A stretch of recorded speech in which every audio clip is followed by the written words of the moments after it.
A U.S. academic says it is unlikely for war to break out in the Korean Peninsula. Dr. Robert Kelly, associate professor at Pusan National University, said fears of war is largely being fueled by the uncertainty over the recent actions of U.S. President Donald Trump. He pointed out that there have been a number of situations in the past wherein the U.S. and South Korea considered taking action against North Korea, but did not do so because of the potential disastrous consequences. The Korean People's Army is about 1.5 million people. 70% of that force is located within 30 miles of the militarized zone. And that's just a massive amount of force right next to a highly centralized country, highly dense national capital. What this means is that South Korea is super vulnerable to retaliation, which means striking North Korea is super risky, which is why we have never done it. The Allies, the Americans in the South, tried to find military options. There was a lot of pressure. Enough, let's hit them, right?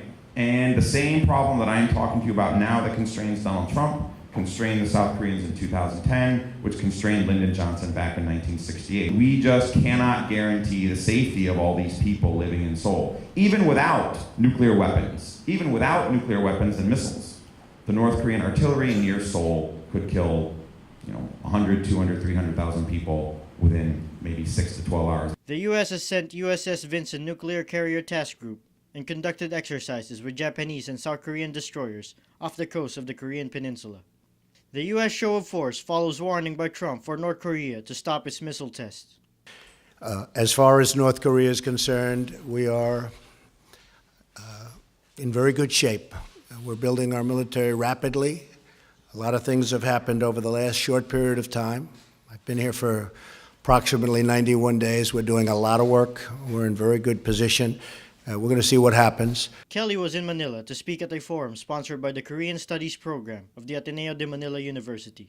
Kelly, however, said that if Pyongyang succeeds in developing an intercontinental ballistic missile, Washington will likely launch a preemptive strike. If they get to it, I would argue that the American tolerance for that kind of nuclear threat, given that it's North Korea, is lower than it would be in South Korea and Japan. Ergo, I think the United States is yes, more likely to strike than not.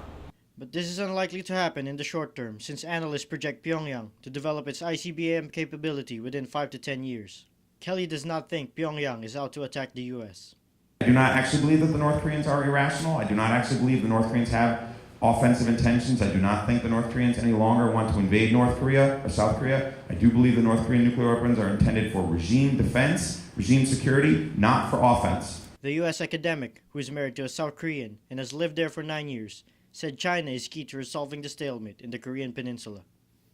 The one time North Korea stood on its own in the late 1990s, it went through this terrible famine and you had this big regime crisis and stuff. So my logic has always been, my thinking and my writing often is that if you cut off that external flow of resources into North Korea, then you would provoke a regime crisis. China is the main part of that pipeline.